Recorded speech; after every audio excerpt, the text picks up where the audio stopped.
দুনিয়ায় ফর্সা মানুষ দেখছেন, কালো মানুষও দেখছি আমি। একদিন খেলা হচ্ছে, খেলার মধ্যে দেখি কি ব্যাপার, হেলমেটের ভিতর দিয়ে খালি বাতি জ্বলে আর বন্ধ হয়। খানিকক্ষণ পরে দেখি আসলে এটা বাতি না, ওয়েস্ট ইন্ডিজের এক প্লেয়ার, ও যখন চুইনগাম চিবাই এরকম করে তখন আলো জ্বলে, বাকি সময় অন্ধকার। আসে না এরকম কালো প্লেয়ার?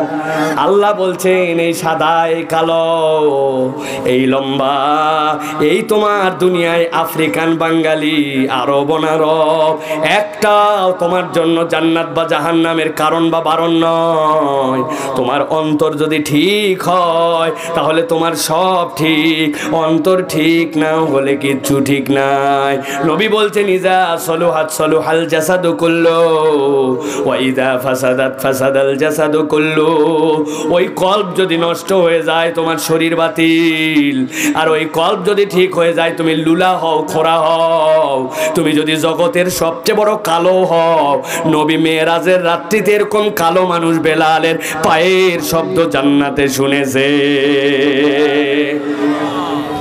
শিফাউল লিমা ফিস সুদূর ওয়া হুদাও ওয়া রাহমাতুল লিল মুমিনিন। আল্লাহ বলছেন এই কোরআন তোমার জন্য রহমত, তোমার জন্য অন্তরের ডাক্তারি, তোমার জন্য এটা আলো। এই কোরআন ছাড়া তোমার জন্য কোনো আলো নাই। দুনিয়ার বুকে যত আলো, এই আলো আপনি দেখতে পাচ্ছেন, এই আলো থাকুক না থাকুক, কিন্তু ইমানদারের সাথে যদি কোরআনের আলো যুক্ত হয়ে যায়, যেই দিন কবরে যাবেন ওই ব্যক্তি মিলিয়ন কোটিপতি হলেও তার কবরে কোনো বাতি নাই। আর যেই ব্যক্তির বাড়িতে জীবনে কোনোদিন কারেন্ট আসে নাই, ওই ব্যক্তির ঘরেও যদি কবর হয়, ওই ব্যক্তিও যদি কবরে যায়, তার কবরেও কোনো বাতি নাই। কিন্তু ওই দিন একটা বাতি হিসাবে কাজ করবে। আল্লাহ বলছেন এই কোরআন ওই দিন নূর হয়ে যাবে। কোরআন কোনোদিন ইমানদারদেরকে কবরেও ছাড়বে না, হাসরেও ছাড়বে না।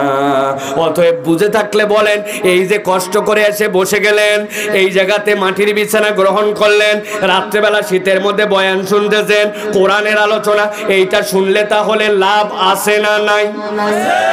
মুখ বন্ধ করবে না, লাভ আছে না নাই? কম না বেশি? বুঝে না না বুঝে?